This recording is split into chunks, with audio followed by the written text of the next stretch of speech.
Welcome to the Combine Review edition of Brugler's Draft Board. Dane, entering the Combine, we knew that there were 4 top tackles, and Tristan Wirfs and Mekhi Becton stole the show in Indy. So has your rankings changed at all for the Big Four?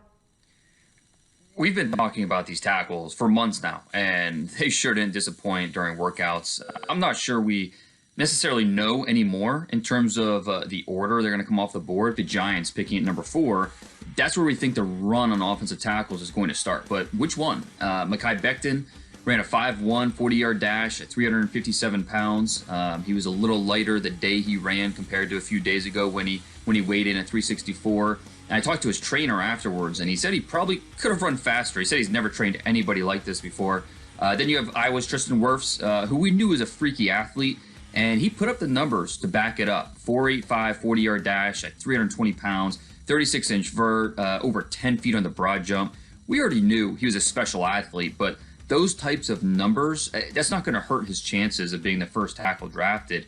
Alabama's Jedrick Wills, Georgia's Andrew Thomas, they didn't make a lot of headlines like Becton and Wirfs did, but both were very impressive during the drills, during the field work. So for me, the order didn't really change. Wills is the top tackle that I evaluated last year, followed by Wirfs, and then Becton, and then Thomas. But trust me when I say there's no consensus order among these NFL teams. And when you look at it, teams like the Giants, the Chargers, the Panthers, Cardinals, Browns, all looking for possible tackle help, not to mention a possible trade-up option by another team. It's going to be really fascinating to see these tackles fly off the board. And we might not know the order just yet, but it's safe to say all 4 of these guys secured their status as top 15 picks, maybe even top 10 picks.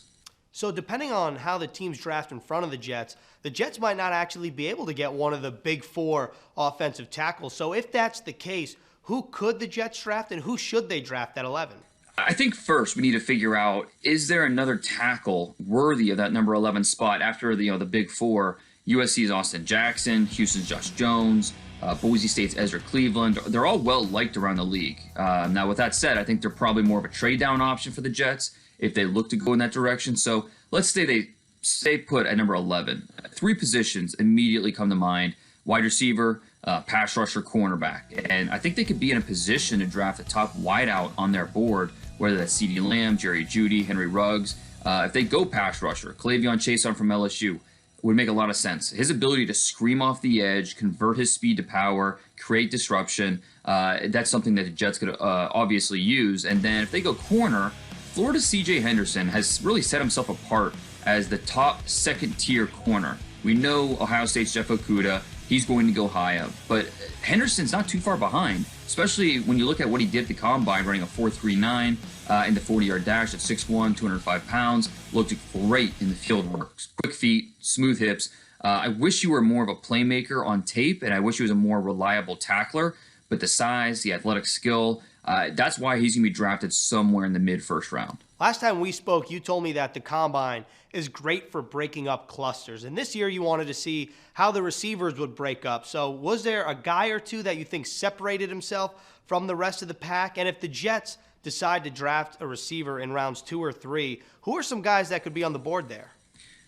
In the lead up to the Combine, we kept talking about the big 3, Lamb, Jeudy, Ruggs. But LSU's Justin Jefferson, I think he made a strong case at the Combine why he should be included in that top tier, or maybe at the very least at the top of the second tier. So running a 4.43 in the 40-yard dash, he put together a near perfect performance during the field work. The gauntlet, my favorite drill the entire week at the Combine, and he put on a clinic of how it's supposed to be done. I think his workout, along with great tape, that's why Jefferson secured first-round status. I think Baylor's Denzel Mims, he continued his positive momentum from the Senior Bowl. He had a great workout as well. He's somewhere in the top 40 picks. A receiver who probably went from maybe a 3rd rounder to a 2nd rounder, Notre Dame's Chase Claypool. 238 pounds, ran his 40 in the low 4.4s, jumped over 40 inches in the vert, did a nice job during drills.